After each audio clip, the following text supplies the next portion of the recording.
लेकिन लोग शामिल हो रहे हैं बहुत फख्र से। इस चीज पे ध्यान नहीं जा रहा। ये कुर्ब क़यामत की निशानी है, बहुत बड़ी निशानी है। लेकिन अल्हम्दुलिल्लाह मैं गुमान करता हूं कि हमारे कारी साहब के घर पे ऐसा कुछ नहीं होगा। गोला तमाशा, डीजे उजे नहीं होगा, न रहेगा बांस, न बजेगी बांसुरी।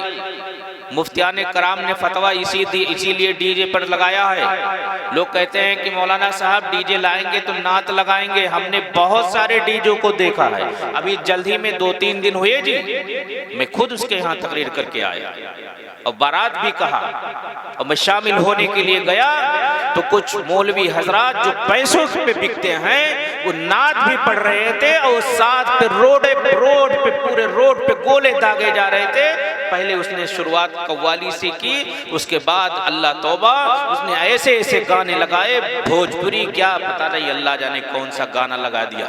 मैं थोड़ी दूर शाम भाग के गया, मकान पे बैठा हुआ, मेरे कान में आवाज पड़ी। मैंने मौलानाओं से कहा कि जाओ तो हमको कहे लो कि आप भी चलिए। मैंने कहा नहीं, ऐसा सौदा नहीं करता, कभी नहीं करता। पैसे का मोहताज नहीं, अल्लाह मेरा रज़्ज़ाक़ है। कोई सेठ ओट मेरा रज़्ज़ाक़ नहीं है। 10-5 हज़ार के लिए मैं इज्जतें पामाल नहीं करता। मैंने कहा अपनी गाड़ी की स्टीयरिंग मोड़ी और घर चलाया। मैंने कहा घर पे सब्जी रोटी बनी होगी, आराम से खाऊंगा, अपने बच्चों के पास में रहूंगा। अल्लाह की रजा चाहिए, किसी सेठ की रजा नहीं चाहिए। और पता चला जो मौलवी हजरात शामिल हुए थे ना, हमारे बनकटी ही का मामला है, जितने लोग शामिल हुए वल्लाह बताता हूं पैसे तो वो पा गए, लेकिन परवरदिगार ने उन्हें ऐसा जलील किया ना कि वो जोहला हजरात पैंट शर्ट वाले ऐसी गालियां दे रहे हैं, ऐसी गालियां दे रहे हैं। कसम खुदा मुझसे भी लोग आकर के कहने लगे मौलाना हम लोग तुमको भी तलाश रहे थे। हमको बोले कि हजरत आपको भी तलाश रहे थे हम लोग। तो मैंने कहा तुम्हें मालूम नहीं कि मेरा नाम क्या है? मैं बेवकूफ मौलवी नहीं हूं और पैसे पे नहीं बिकता। अगर पैसे ही पे जाऊं तो महीने का 1 लाख रुपया कमाऊं, इतना प्रोग्राम करता हूं। मांग के ले लूं, आपका गरज होगा बुलाओगे, लेकिन नहीं। मकसद क्या है? दीन की तबलीग। दीन की तबलीग। दुनिया में मुसीबत रहेगी, परवरदिगार मरने के बाद में कब्र को कुशादा कर देगा। सबसे बड़ा नजराना मेरे लिए यही है। हाँ, तो लोगों ने कहा कि हजरत वहां हम लोग तलाश रहे थे क्योंकि सबसे ज्यादा इस चीज के खिलाफ आप ही बोलते हो। तो सारे मौलाना थे, 5-5, 10-10 हजार सब लोग पाए, नया नया पैसा उनके पास आया था भाई, सबको दिए, लेकिन हजरत आपको नहीं देखे। तो मैंने कहा ये अल्लाह के तरफ से इल्हाम कर दिया गया था, जहन में ये डाल दी गई, परवरदिगार ने मेरी इज्जत को बचाना चाहा, क्योंकि अल्लाह उसके रसूल के रजा के लिए काम करता है। पैसा लोग, सब कुछ पैसा ही नहीं होता है। समझ रहे कि नहीं रहे? सब कुछ पैसा नहीं होता। और जो घटिया दर आप लोगों को बताऊं, सबसे ये तकरीर कराने का मकसद यही है कि इस्लाह हो, बातें समझाई जाए। इसीलिए तो तकरीर इसीलिए कराई जाती है। एक बात बताऊं, जो जितना घटिया दर्जा का इंसान होगा उतना ही घटिया उसका काम होगा, है कि नहीं है जी? और जो जितना इज्जत नफ्स की हिफाजत करने वाला होगा, शर्मो हया वाला होगा, उसका काम उतनी ही बुलंद होगा। बताओ नाच और गाने किसका काम है? सीने पे हाथ भर के एक मर्तबा बोलो आप, किसका काम है? अच्छे लोगों का?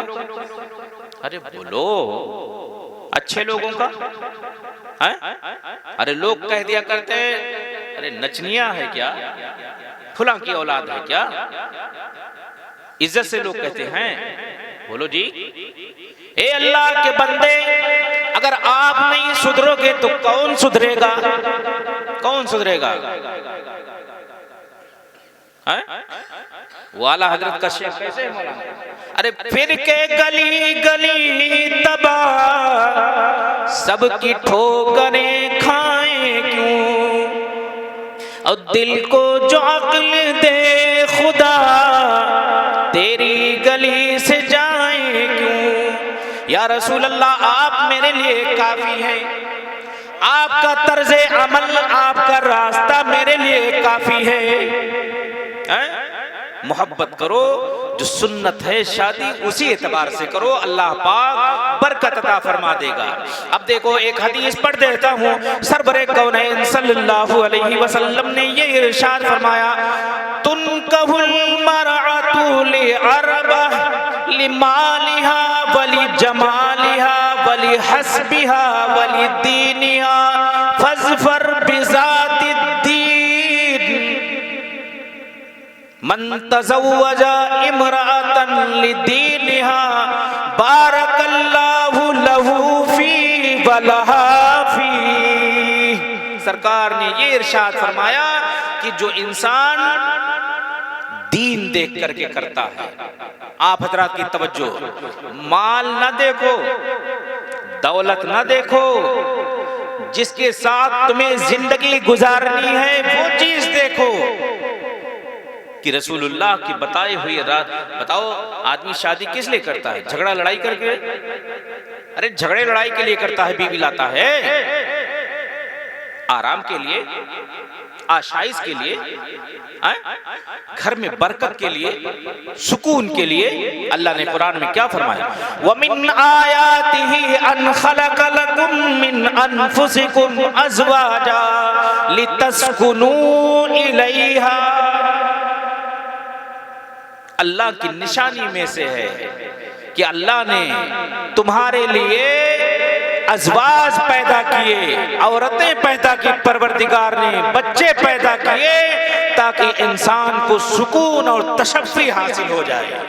सुकून के लिए इंसान शादी करता है, बेहयाई से बचने के लिए। एक हदीस में सरवरे कौनैन ने क्या इरशाद फरमाया, या माशरस शबाब मन इस्तता मिनकुमुल बाअ फल्यतजव्वज़ व मन लम यस्तति अलैहि बिस्सौम फइन्नहु अगद्दु लिलबसर व अहसनु लिलफर्ज।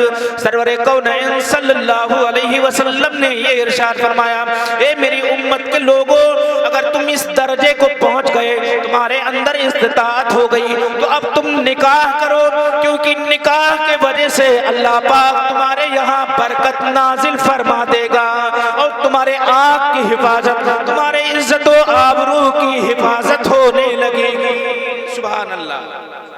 निकाह इसलिए किया जाता है, मालो दौलत के लिए नहीं किया जाता है। और बात आ गई ना कि अल्लाह पाक निकाह के जरिए से बरकत अता फरमा देता है।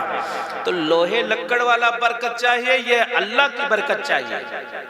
बोलो भाई, लोहा लक्कड़ वाली चाहोगे तो कूलर, फ्रिज, कपाट, अलमारी, और जब अल्लाह की बरकत चाहोगे तो उसका कोई शुमार नहीं। अल्लाह जो चाहे अपने बंदे को नवाज दे, उसके रजा के लिए करोगे तो अल्लाह पाक बेपनाह तुम्हें अता फरमा देगा। फरमाएगा कि नहीं फरमाएगा?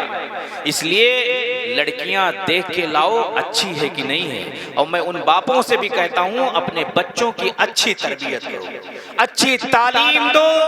हमने बताया ना कि मकान जब बनाया जाता है तो ईंट काटा भी जाता है, ईंट को तराशा भी जाता है, कभी नरमी तो कभी गर्मी भी दी जाती है, तब जाकर के अच्छा मकान तैयार हो जाता है। या कोई भी प्रोडक्ट है, कभी नरमी तो कभी गर्मी, कभी काटा जाता है, कभी छांटा जाता है, फिर लोगों के नजर के सामने पेश किया जाता है तो इंसान उसे देखता रह जाता है। ऐसे ही औलाद की भी तुम तरबियत करो, जितनी अच्छी तरबियत करोगे, कभी गर्मी भी देनी पड़ेगी, कभी नरमी भी करनी पड़ेगी। गर्मी से मतलब कभी मार भी, और प्यार तो है ही है माशाअल्लाह। दोनों तरीके से अपने बच्चों की तरबियत करो, चाहे लड़का हो या लड़की। फिर वो लड़की किसी के घर जाएगी तो हकीकत में रहमत बन के जाएगी। उस जिस घर में जाएगी उस घर में यकीनन बहार पैदा हो जाएगी। अल्लाह पाक उसके जरिए से उस घर में बेपनाह बरकत अता फरमा देगा। ऐसे ही औरत के बारे में कहा गया कि उस औरत से निकाह करो, निकाह के बाद में वो औरत अपने शौहर के आधे ईमान की मुहाफिज करने वाली बन जाती है।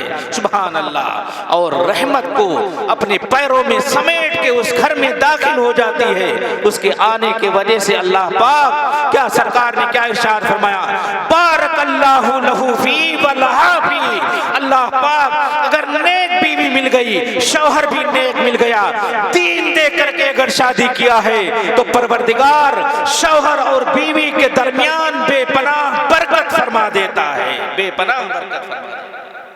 इसलिए हमारे कारी साहब तो माशाअल्लाह अच्छे ही हैं, क्योंकि हाफिज कारी हैं। खैरुकुम मन तअल्लमल कुरान व अल्लमा के तहत बेहतर वही है, परवरदिगार ने फरमाया, जो कुरान सीखे और सिखाए।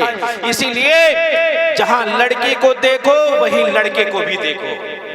बताओ, अल्लाह पाक ने अपने प्यारे हबीब को सारे जहान का मालिको मुख्तार बनाया है कि नहीं बनाया है?